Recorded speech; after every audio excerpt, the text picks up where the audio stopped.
الحمد لله وكفى وسلام على عباده الذين اصطفى أما بعد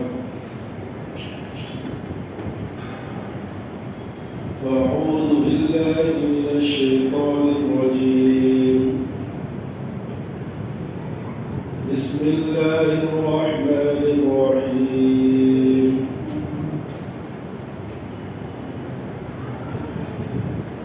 يا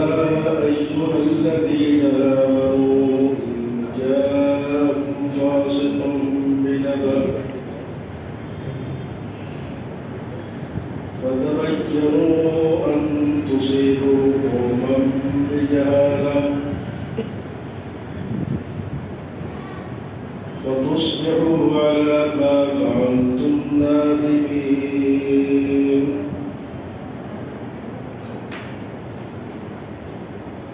قال النبي صلى الله عليه وسلم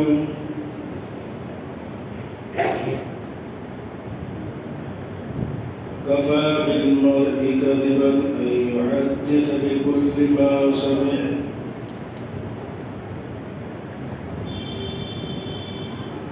صدق الله العظيم وصدق رسوله النبي الكريم ونحن على ذلك لمن الشاهدين والشاكرين والحمد لله رب العالمين.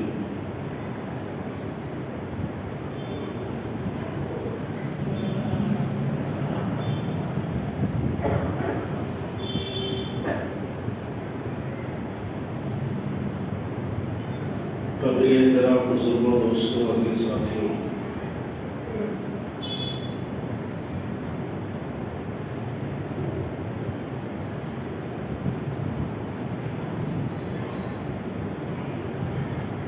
سورہ حجرات کی ایک آیت مبارکہ میں نے آپ حضرات کے سامنے تلاوت کی.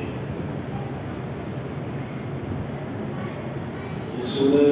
حجرات 26 پاری کی ایک ایسی صورت ہے جس میں اللہ پاک نے سوسائٹی اور معاشرے کو خوبصورت بنانے اور معاشرے کے اتحاد اور اجتماعیت کو قائم کرنے اور باقی رکھنے کے روشن اصول اور ذریعہ ہدایات ارشاد فرمائی ہے کہ سورہ حجرات کی تعلیمات پر عمل کرنا ایک خوشگوار محبت بھرے معاشرے کی تشکیل اور ایسے معاشرے کو بنانے کی ضامن ہے.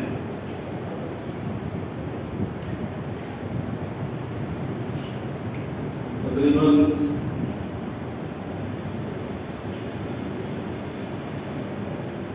9-10 ہدایات ہیں.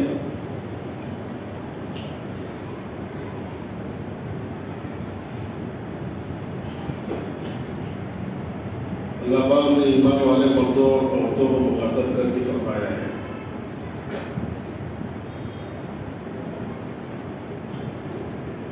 ایک دوسرے کی مذاق نہ ہوا،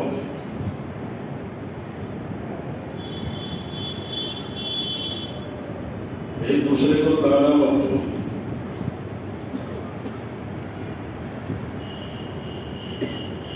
اور کسی کی حقارت کو ظاہر کرنے کے لیے حقارت کے طور پر ناموں کو بگاڑ کرنا پکارو. نام بگاڑ دیتے ہیں لوگ جس سے سامنے والے کو برا لگتا ہے، تو حقارت کے طور پر کسی کے ناموں کو مت بگاڑا کرو.